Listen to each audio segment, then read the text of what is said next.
नमस्कार, मैं विनोद चार जीएसबीटी क्लासेज में आपका स्वागत करता हूं। राजस्थान के जो प्रमुख क्रांतिकारी हैं, राजस्थान के जो प्रमुख बलिदानी हैं, उनके बारे में हमने एक शॉर्ट वीडियो की सीरीज प्रारंभ की थी और उसी के तहत हमने पिछले वीडियो में अमरचंद बांठिया के बारे में बात की थी। आज हम उसी सीरीज में आगे बात करते हैं कालीबाई, जो प्रमुख क्रांतिकारियों में, प्रमुख बलिदानियों में जो शुमार है। कालीबाई के बारे में हम आज चर्चा करते हैं। कौन थी कालीबाई, किस प्रकार से उन्होंने अपना बलिदान दिया। तो देखिए, कालीबाई के बारे में बात करें तो कालीबाई एक 13 वर्षीय बालिका थी। 13 वर्षीय बालिका, और इस 13 वर्षीय बालिका ने अपना बलिदान दिया था 21 जून 1947 को। 21 जून 1947 को इन्होंने बलिदान किया, अपने प्राणों का उत्सर्ग किया और अपने शिक्षक की रक्षा करते हुए, शिक्षक की रक्षा या शिक्षक को बचाने के लिए हम ये कह सकते हैं कि शिक्षक को, अपने गुरु को बचाने के लिए अपने प्राणों का उत्सर्ग किया। बचाने के लिए अपने प्राणों का उत्सर्ग ये कर देती है। यह घटनाक्रम किस प्रकार से गठित होता है, इसके बारे में हम बात करते हैं, इसके बारे में हम चर्चा करते हैं। तो देखिए, डूंगरपुर रियासत, रियासत कौन सी है? डूंगरपुर। और डूंगरपुर रियासत का एक स्थान जिसका नाम है रास्तापाल, जिसका क्या नाम है? रास्तापाल। यानी कालीबाई है, ये जो 13 वर्षीय भील बालिका है कालीबाई, ये रास्तापाल की थी। और यहां पर जब कालीबाई है, उसको गोलियों से भूना जाता है, गोलियां चलाई जाती हैं। ये जो घटनाक्रम होता है, इस घटनाक्रम को हम किस नाम से जानते हैं? किस नाम से जानते हैं? तो इसको हम रास्तापाल कांड के नाम से जानते हैं। इतिहास में किस नाम से दर्ज है? ये रास्तापाल कांड। किस नाम से दर्ज है? रास्तापाल कांड के नाम से दर्ज है। तो देखिए, यहां होता क्या है, जो डूंगरपुर का जो रास्तापाल, डूंगरपुर रियासत का स्थान कौन सा है? रास्तापाल। यहां पर कोई सरकारी विद्यालय नहीं था। सरकारी विद्यालय कहें तो हम कह सकते हैं कि रियासत जो ये थी, डूंगरपुर रियासत थी, इस रियासत के द्वारा कोई विद्यालय यहां पर संचालित नहीं किया जाता था। कहां पर? रास्तापाल। ये जो स्थान है, यहां पर कोई सरकारी विद्यालय नहीं था, रियासत के द्वारा कोई विद्यालय संचालित नहीं किया जाता था। और इसी समय जो प्रजामंडल आंदोलन है वो चल रहे थे। तो डूंगरपुर प्रजामंडल, जो डूंगरपुर प्रजामंडल है, ये डूंगरपुर प्रजामंडल निर्णय करता है कि हम यहां पर एक प्रजामंडल का विद्यालय स्थापित करेंगे, हम रास्तापाल में एक विद्यालय खोलेंगे।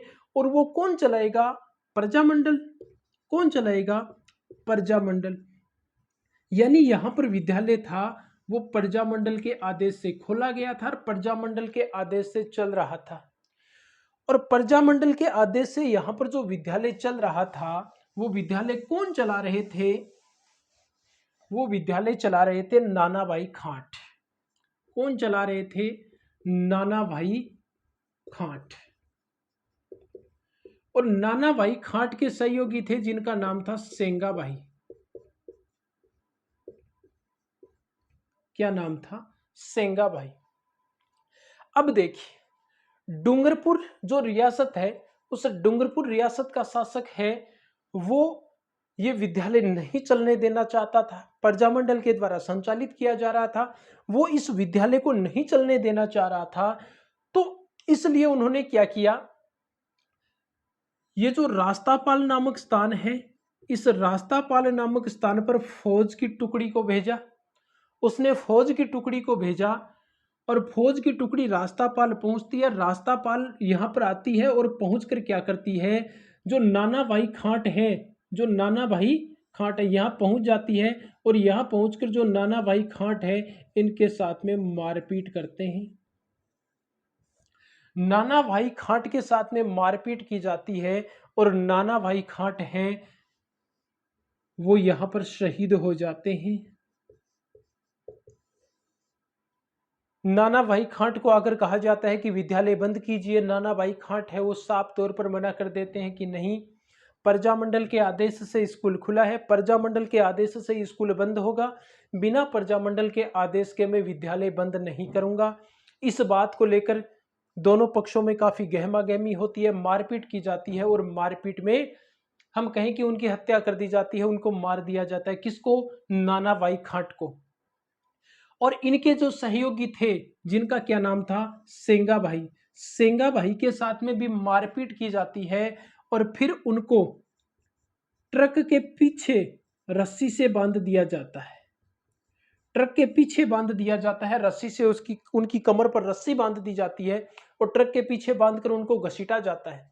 जब ट्रक के पीछे बांधकर उनको घसीटा जा रहा था उसी समय उसी विद्यालय में पढ़ने वाली एक छात्रा जिसका क्या नाम था, कालीबाई, भील बालिका, 13 वर्षीय भील बालिका कालीबाई है, वो इस घटनाक्रम को देखती है कि मेरे जो शिक्षक हैं उन पर इस तरीके से अत्याचार किया जा रहा है। उसके हाथ में हंसिया था, वह खेत से आ रही थी, उसके हाथ में हंसिया था, दराती थी, दांतली वो थी। तो वो उस ट्रक के पास में आती है और उनको कहती है कि मेरे गुरु को छोड़ दीजिए, मेरे शिक्षक को छोड़ दीजिए, आप इसके साथ में इस प्रकार से इनके साथ में बर्बरता क्यों कर रहे हैं, इन पर अत्याचार क्यों कर रहे हैं।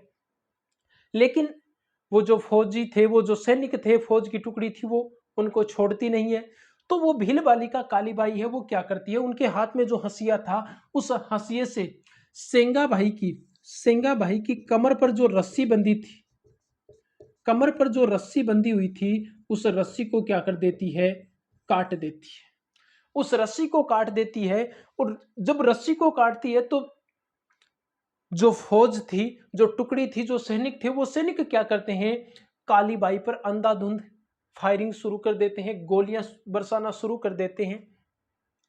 कालीबाई का पूरा शरीर है वो गोलियों से छलनी हो जाता है। और यह घटनाक्रम होता है 21 जून 1947 को। कब होता है? 21 जून 1947 को यह घटनाक्रम होता है। और वो भील बालिका है वो अपने प्राणों का उत्सर्ग कर देती है। वो अपने शिक्षक को तो बचा लेती है, सेंगा भाई को तो बचा लेती है, लेकिन अपने प्राणों का उत्सर्ग कर देती है। यानी अपने शिक्षक को बचाने के लिए, अपने गुरु को बचाने के लिए उन्होंने क्या किया, प्राणों का उत्सर्ग किया, अपना बलिदान दिया। 21 जून 1947 को यह घटनाक्रम होता है। 21 जून 1947 को वह अपने प्राणों का उत्सर्ग करती है, अपने गुरु को, अपने शिक्षक को बचा लेती है। तो इस प्रकार से वह अपना बलिदान दे देती है। शिक्षा के क्षेत्र में उनके द्वारा यह बलिदान दिया गया था। किस क्षेत्र में? शिक्षा के क्षेत्र में। और शिक्षा के क्षेत्र में इस प्रकार का यह अनूठा बलिदान था। शिक्षा के क्षेत्र में ये इस प्रकार का अनूठा बलिदान था, जो बलिदान 13 वर्षीय भील बालिका कालीबाई ने दिया था। इसी कारण आज अपने राजस्थान में शिक्षा के क्षेत्र में कालीबाई के नाम से अनेक पुरस्कार दिए जाते हैं, अनेक छात्रवृत्ति उनके नाम पर दी जाती हैं। बहुत सारे पुरस्कार, हम कहें तो बहुत सारे पुरस्कार दिए जाते हैं, छात्रवृत्ति दी जाती है, अन्य योजनाएं भी शिक्षा के क्षेत्र में, अन्य योजनाएं भी उनके नाम पर चलाई जाती हैं। इसी प्रकार से कालीबाई महिला साक्षरता यूनियन कार्यक्रम भी चलता है, यह पुरस्कार भी दिया जाता है कालीबाई के नाम पर ही। कालीबाई है उनकी याद में स्मारक भी बनाया गया है। कालीबाई जो है भील बालिका है, इनकी याद में स्मारक भी बनाया गया है। और इनकी याद में जो स्मारक बनाया गया है वो डूंगरपुर में, कहां पर बना हुआ है? डूंगरपुर में है गेब सागर झील। कौन सी झील है? गेब सागर झील। इस गेब सागर झील के पास में एक पार्क है और ये जो पार्क है, इस पार्क में कालीबाई की प्रतिमा लगी हुई है। कालीबाई की प्रतिमा यहां पर लगी हुई है और कालीबाई की प्रतिमा के साथ ही इनके जो गुरु थे, कौन, सेंगा भाई की प्रतिमा भी यहां पर लगी हुई है। तो ये थी कालीबाई के बारे में जानकारी, जो 13 वर्षीय बालिका थी जिन्होंने अपने शिक्षक को बचाने के लिए अपने प्राणों की आहुति दी थी। और शिक्षा के क्षेत्र में और इतनी छोटी उम्र में ये बलिदान बहुत बड़ा बलिदान था राजस्थान के इतिहास में इस प्रकार का। तो आज के लिए इतना ही, धन्यवाद।